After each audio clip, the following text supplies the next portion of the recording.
talaga, Rochelle? May date ka na sa Valentine's? Wala yan. Pinagbigyan ko lang si Alex. Cute ba si Edgar? Pwede na, pero mas cute si Michael. Eh, may girlfriend na nga yung tao eh. Mali mo, yung Edgar na yan, yun na ang makakatuluyan mo. Di ba, girls?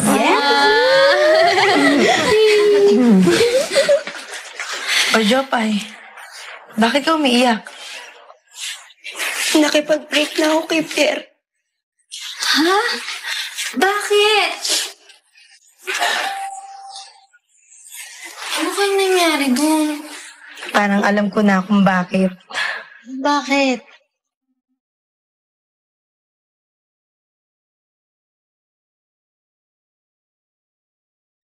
Solve na ang problem ni Rochelle this Valentine's Day. Bakit? Ginawa ko ng paraan para magkaroon siya ng date. Pinakalala ko siya dun sa friend ko, si Edgar. Eh, tamang-tama naman na gusto siya ni Edgar. Bakit mo ginawa yun? Bakit naman hindi? Michael, panahon na para magka-boyfriend si Rochelle. Ano ka ba naman? Para naman hindi ikaw parating kinakaray-karay niya sa mga lakad niya, no? Paano kung manyakan siya ng Edgar na yan? Teka, nagsiselos ka ba? Hindi ako. Ba't naman ako magsiselos?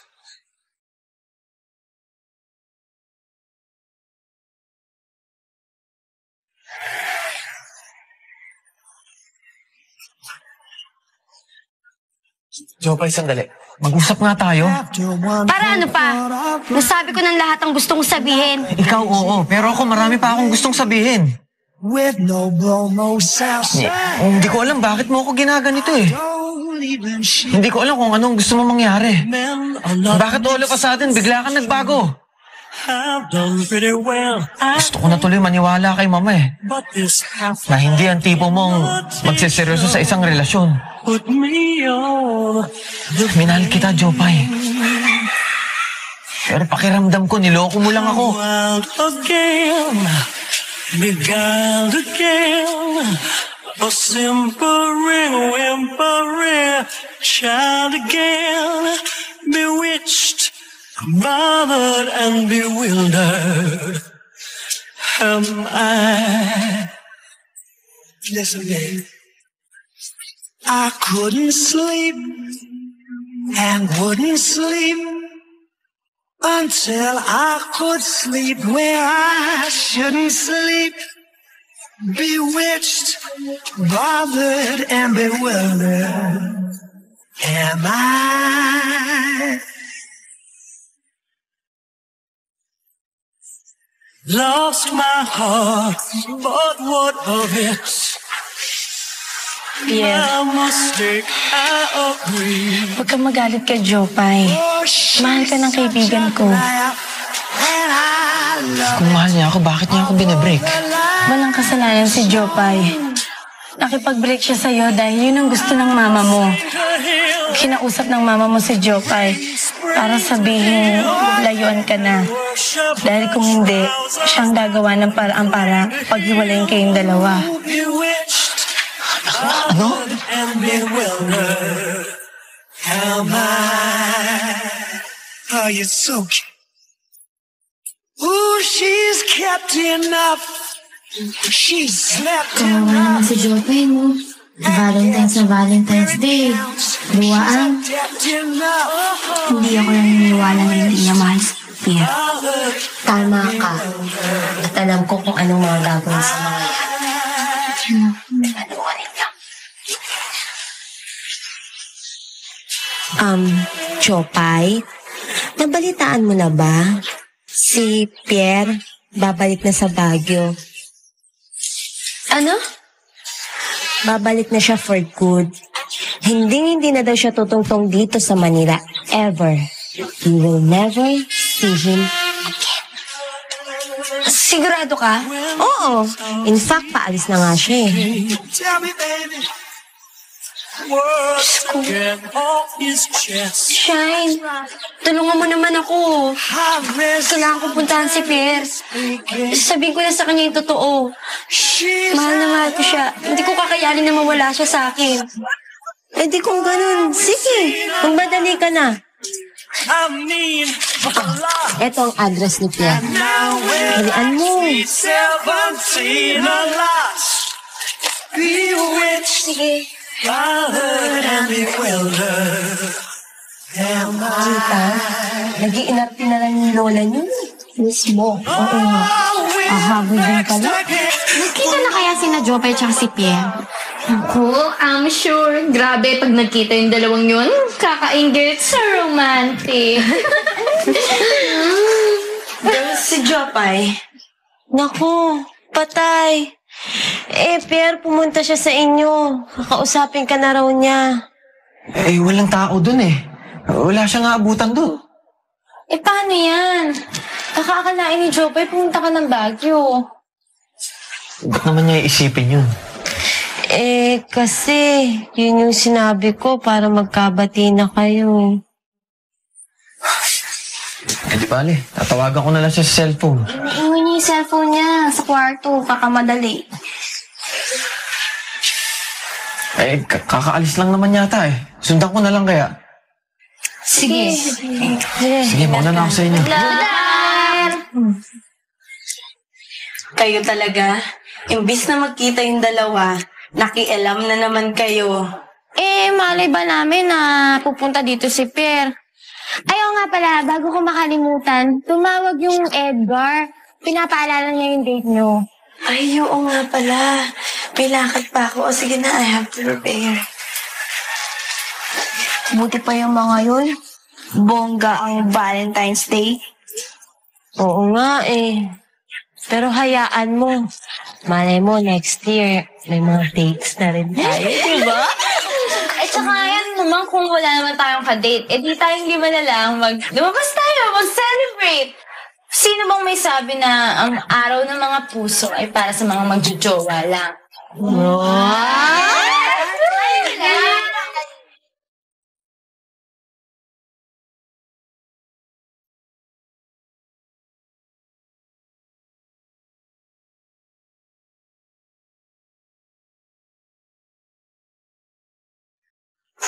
Ang tanga ko talaga.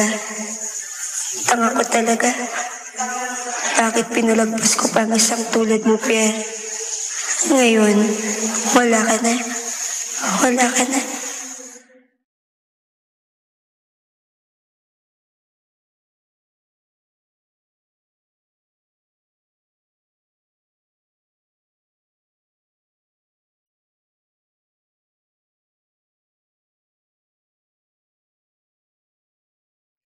This is not right. Here I am, naghahanda para sa date namin ni Alex. And yet, iba ang nasa isip ko. Ang nasa puso ko. Pero ano bang dapat kong gawin? Mahal ko si Rochelle, oo. Pero paano si Alex? Ayoko siyang saktan. At gusto ko rin naman si Alex. Ano ba itong nararamdaman ko? Please, God, if you are listening right now, and I know you always do, please help me decide. Give me a sign. Lord, kapag nakasuot ng puti sa date namin mamaya si Alex, alam kong siya na talaga ang babaeng para sa akin. And I will accept your will. God, tulungan niyo naman po ako. Gusto ko nang makalimutan si Michael. Pero hindi ako sure kung ito nga po ang dapat kong gawin. Kasi mahal ko na siya. God, kung hindi naman po kalabisan, pwede po bang mag-wish sa inyo ng sign? Kapag binigyan ako ng puting bulaklak ni Edgar mamaya sa pagkikita namin, ibig sabihin, siya na ang lalaking inilaan mo para sa akin. Maluwag ko pong tatanggapin basta't alam kong galing sa inyo. Thank you po, God.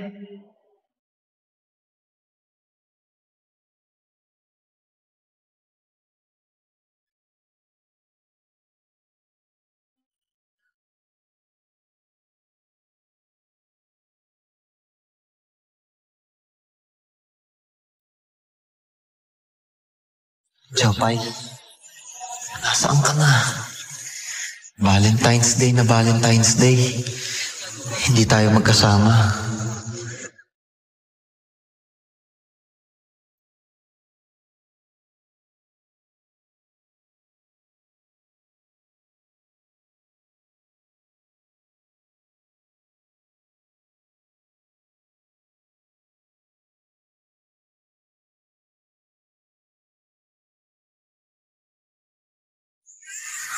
Dito siya. After one whole quart of brandy, like a daisy I awake, with no bromo sa yeah.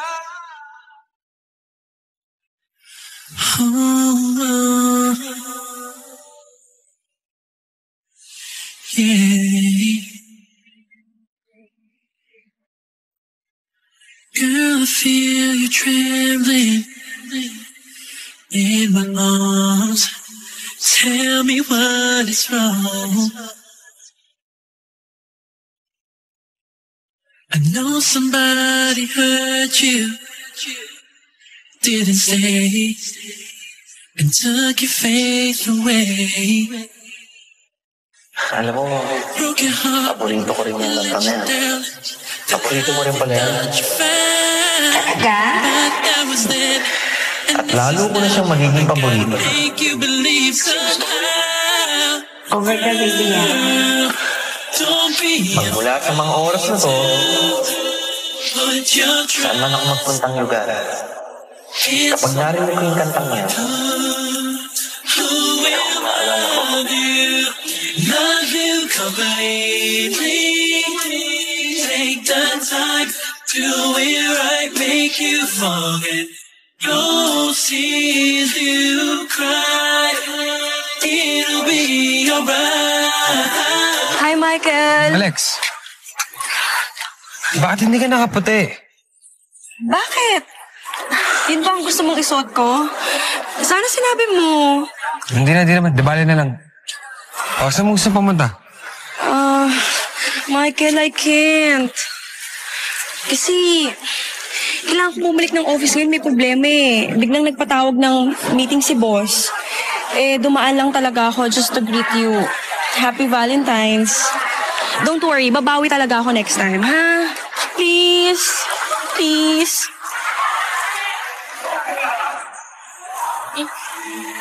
Sige. Talaga? Naiintindihan ko naman eh, dahil sa trabaho mo, di ba? Sige, okay lang. I love you, honey. Hey, Rochelle. You look so beautiful. Thank you. Have a seat. Salamat. Hey.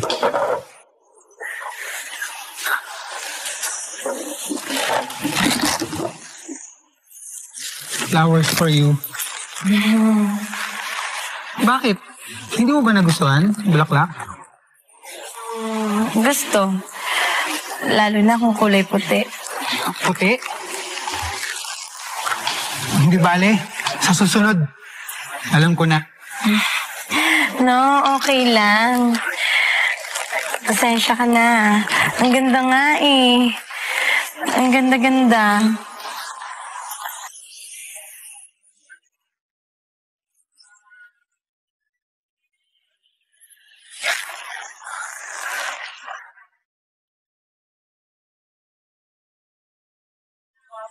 Don't let life slip by you. Give me a chance. Come and take my hand. Let my love surround you. Throw away the pain of yesterday. Girl, you've got to try to put the past behind. 'Cause now I'm in your life. It's destiny. Girl, can't you see? God sent you here to me. Girl, don't be afraid to put your... Shell, Michael, anong ginagawa mo? Bakit nakaputi ka? Nahiya nga ako eh. Valentine's Day. Mukha akong nurse o mukha akong diwata. Super bagay kaya sa'yo. Salamat. Si Alex? Wala nasa office eh. Tinawag ng boss na may tatapusin daw siya. Bad Ganun trip niya talaga. Ganun talaga sa office. Ikaw, akala ko ba may date ka? Ay nako, 30 minutes pa lang kaming magkasama sa ibang babae na nakatingin. Insultihin ba ako? Ganun ba? Eh di... Kung gusto mo, ano na lang. Tayong dalawa na lang yung mag-date. Total, wala na yung mga dates natin eh. Sige, bakit hindi?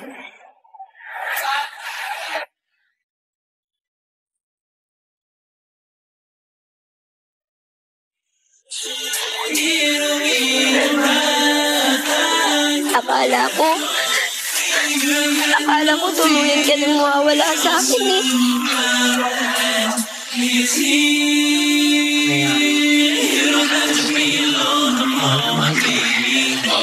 Mahal na mahal din naman kita eh. Talaga? Bakit wala yung bracelet ko sa'yo? Ha? Bracelet ko. Don't be afraid to trust. Just put your trust in someone who love you completely. Take the time, do it right, make you fall. I won't make you forget. Happy Valentine's. Have no fear. Your Superman is here.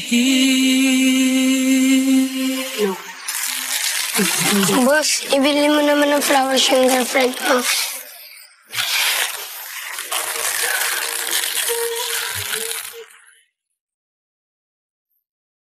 Kapag binigyan ako ng puting bulaklak ni Edgar mamaya sa pagkikita namin, ibig sabihin, siya na ang lalaking inilaan mo para sa akin.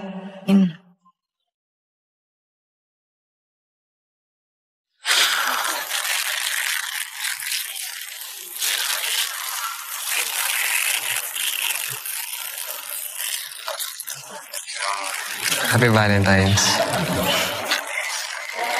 Thank you.